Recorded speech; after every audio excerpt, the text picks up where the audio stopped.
കേരള സാഹിത്യ അക്കാദമി പ്രസിഡന്റും കവിയുമായ കെ സച്ചിദാനന്ദന്റെ പരാമർശം CPMന്റെ അടിവേരിളക്കിയതോടെ ഇദ്ദേഹത്തെ വരുന്ന നിയമസഭാ തെരഞ്ഞെടുപ്പിൽ മത്സരിപ്പിക്കാൻ കഴിയുമോ എന്ന ആഗ്രഹവുമായി കോൺഗ്രസ് രംഗത്ത്. സമീപകാലത്തൊന്നും ഒരു സാഹിത്യകാരന്റെ പ്രസ്താവന ഒരു പാർട്ടിയുടെ അടിവേര് ഇതുപോലെ ഇളക്കിയിട്ടുണ്ടാവില്ല. സച്ചിദാനന്ദൻ ലോകമാദരിക്കുന്ന ഒരു കവി മാത്രമല്ല, പിണറായി വിജയൻ സർക്കാരിന്റെ നേതൃത്വത്തിലുള്ള കേരള സാഹിത്യ അക്കാദമിയുടെ പ്രസിഡന്റ് കൂടിയാണ്. അതുകൊണ്ട് തന്നെ അദ്ദേഹം ഒരു ഇടതുപക്ഷ ബുദ്ധിജീവിയായി അറിയപ്പെടുന്നു.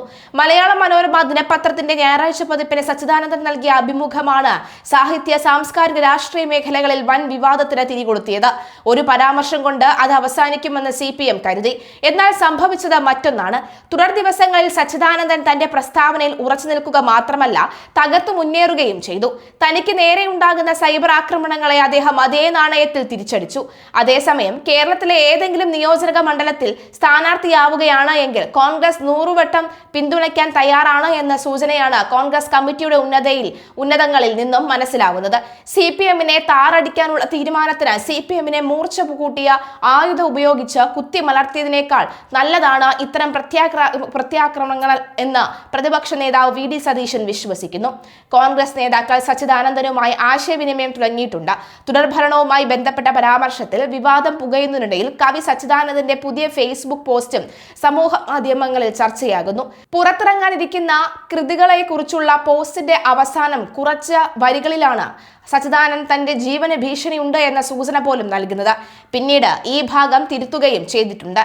ജയിൽ കഥകൾ പുരോഗമിക്കുന്നു, 3 എണ്ണമായി, ചിലത് തീരെ ചെറുത്, എങ്ങോട്ട് പോകുന്നു എന്ന് നോക്കാം, ഒരു കഥാസംഹാരം, ഒരു കവിതാ സംഹാരം, ഒരു ലേഖനം, പ്രഭാഷണ സംഹാരം, ഇത്രയുണ്ടേക്കും. കൊല ചെയ്യപ്പെട്ടിട്ടില്ല എങ്കിൽ ഞാൻ പുറത്തിത് ഇറക്കുമെന്നായിരുന്നു ആദ്യം ഫേസ്ബുക്കിൽ പങ്കുവച്ച കുറിപ്പ്. എന്നാൽ 15 മിനിറ്റിനുള്ളിൽ പോസ്റ്റ് തിരുത്തി കൊല ചെയ്യപ്പെട്ടില്ല എങ്കിൽ എന്ന ഭാഗം ഒഴിവാക്കി അതിജീവിച്ചാൽ എന്ന് മാറ്റുകയായിരുന്നു. പോസ്റ്റിന് കീഴിൽ നിരവധി കമന്റുകളും പ്രത്യക്ഷപ്പെട്ടു. സച്ചിദാനന്ദന് പിന്തുണ പ്രഖ്യാപിച്ചുകൊണ്ടുള്ളതാണ് കമന്റുകൾ ഏറെയും. തുടർഭരണം എന്ന ലക്ഷ്യത്തിലൂന്നി ഇടതുപക്ഷം പ്രചാരണം ശക്തമാക്കുന്നതിനിടയിലാണ് തുടർഭരണം പാർട്ടിയെ ദുർബലപ്പെടുത്തുന്നുവെന്ന വാദവുമായി സാംസ്കാരിക നായകൻ രംഗത്തെത്തിയത്. സച്ചിദാനന്ദൻ ഇക്കാര്യം പരസ്യമാക്കി തന്നെയാണ് പറയുന്നുണ്ടായിരുന്നത്. ഇത് വൻതോതിൽ ചർച്ചാ വിഷയമാവുകയും വിവാദങ്ങൾക്ക് വഴിവെക്കുകയും ചെയ്തു. CPM നേതാക്കൾ സച്ചിദാനന്ദനെതിരെ പ്രതികരിച്ചു. ഇതിന് പിന്നാലെയാണ് ഇപ്പോൾ ഫേസ്ബുക്കിൽ പ്രതികരണവുമായി സച്ചിദാനന്ദൻ രംഗത്ത് എത്തിയിരിക്കുന്നത്.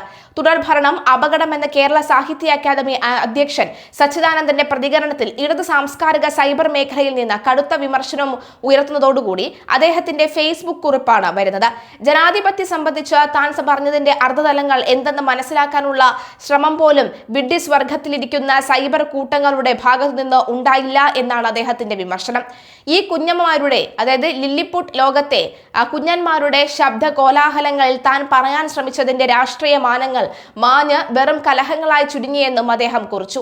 അദൃശ്യരാക്കപ്പെട്ട ദരിദ്രർ, തൊഴിലാളികൾ, കർഷകർ, മതജാതി, ലിംഗ ന്യൂനപക്ഷങ്ങൾ എന്നിവരെ ശാക്തീകരിക്കുകയെന്നതാണ് ഇന്നത്തെ കാലത്ത് മാർക്സിസം ചെയ്യേണ്ടത്. അല്ലാതെ ദരിദ്രനെ കൂടുതൽ ദരിദ്രനും പാർശ്വവൽക്കരിക്കപ്പെട്ടവരെ കൂടുതൽ പാർശ്വവൽക്കരിക്കുകയും ചെയ്യുന്ന മേലാള മധ്യവർഗ സമൂഹത്തെ സുഖിപ്പിക്കുന്ന വികസന മാതൃക സ്വീകരിക്കുകയല്ല വേണ്ടത്.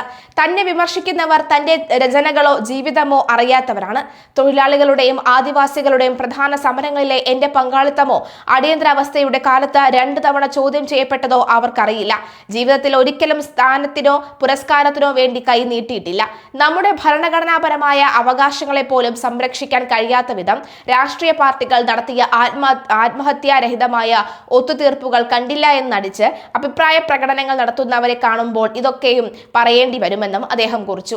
Academy vice president Ashokan Cheruvil TP വേണുഗോപാലന്റെ നാശം എന്ന കുഞ്ഞിക്കഥ പങ്കിട്ടുകൊണ്ടാണ് ഇതിനോട് പ്രതികരിച്ചത്. കഥ ഇങ്ങനെയാണ്. വീട്ടുമുറ്റത്തെ മാവ് നിറയെ കായ്ച്ചു നിൽക്കുന്നത് കണ്ട് അരിശം വന്ന കുഞ്ഞാമ്മൻ മഴുവെടുത്ത മാഞ്ചോട്ടിലേക്ക് പാഞ്ഞു. ഞങ്ങൾക്ക് പിരാന്ത എന്ന് പറഞ്ഞുകൊണ്ട് തുടങ്ങാൻ നോക്കിയ ഭാര്യയെ ഉന്തിയിട്ട് ഓടുന്നതിനിടയിൽ കുഞ്ഞാമ്മൻ കഴിഞ്ഞ കൊല്ലം അതിന്റെ അപ്പുറത്തൊക്കെ കായ്ച്ചതാ, ഇങ്ങനെ കായ്ക്കാൻ തുടങ്ങിയാൽ അഹങ്കരിച്ച് മാവ് നശിച്ചു കളയുന്ന. സച്ചിദാനന്ദൻ മാഷയും സാറ് ടീച്ചറിനെയും പോലെയുള്ളവർ അറിഞ്ഞോ അറിയാതെയോ ഒരു ഗൂഢപദ്ധതിയുടെ ഭാഗമാവുകയാണ്. സാമാന്യ യുക്തിക്ക് നിരക്കാത്ത ഈ രാഷ്ട്രീയ കൗശലം കേരളം സ്വീകരിക്കില്ല എന്നാണ് കേരള സംഗീത നാടക അക്കാദമി സെക്രട്ടറിയായ കരുവള്ളൂർ മുരളി പ്രതികരിച്ചത്. എന്നാൽ സച്ചിദാനന്ദന്റെ വാക്കുകൾ വാക്കുകൾക്ക് മുന്നിൽ കാതുപൊത്തിപ്പിടിക്കേണ്ടതില്ല എന്ന് CPI സംസ്ഥാന സെക്രട്ടറി ബിനോയ് വിശ്വം പറയുന്നു. ഇടതുപക്ഷ പ്രസ്ഥാനങ്ങളെ പുകഴ്ത്തുന്നത് മാത്രമേ സ്വീകരിക്കൂ എന്നല്ല, വിമർശനം ഗൗരവത്തോടുകൂടി ഉൾക്കൊള്ളും. തുടർഭരണം ലഭിക്കുമ്പോൾ വരുത്തേണ്ട മാറ്റങ്ങളെല്ലാം അതിനെപ്പറ്റിയെല്ലാം ആലോചിക്കും, മാറ്റങ്ങൾ വരുത്തും. സച്ചിദാനന്ദൻ കാര്യങ്ങൾ മനസ്സിലാക്കാതെയും രാഷ്ട്രീയ പ്രശ്നങ്ങൾ വിലയിരുത്താതെയും കണ്ണുമടച്ച് നടത്തിയ പ്രസ്താവനയിൽ ശരികേടുകൾ ഉണ്ടെന്ന് മന്ത്രി വി ശിവൻകുട്ടി പറഞ്ഞു. LDF പ്രവർത്തകരും അനുഭാവികളും ജനാധിപത്യ വിശ്വാസികളും എല്ലാം തുടർഭരണത്തിനായി ശക്തമായി പ്രവർത്തിച്ചുകൊണ്ടിരിക്കുകയാണ്. ഒട്ടേറെ ജനക്ഷേമ പ്രവർത്തനങ്ങൾ നടപ്പാക്കിയ ഇടതുമുന്നണിക്ക് ജനങ്ങളോട് വോട്ട് ചോദിക്കാൻ അവകാശമുണ്ടെന്നും അദ്ദേഹം പറഞ്ഞു. ഇടതു സർക്കാരിന് തുടർഭരണം നല്ലതല്ലെന്ന് സച്ചിദാനന്ദൻ നടത്തിയ പ്രതികരണം തിരിച്ചടിയായേക്കുമെന്ന വിലയിരുത്തലും നീക്കവും ഒക്കെ തന്നെ നടക്കുന്നുണ്ട്. സാഹിത്യ അക്കാദമി ജില്ലാ സെക്രട്ടറി KV അബ്ദുൽ ഖാദറും സാഹിത്യ അക്കാദമി ഉപാധ്യക്ഷൻ പുരോഗമന കലാസാഹിത്യ സംഘം നേതാവുമായ അശോകൻ ചെരുവിലുമാണ് വട്ടൂകരയിലെ സച്ചിദാനന്ദ അപ്പാർട്ട്മെന്റായ ബോധിയിലെത്തിയത്.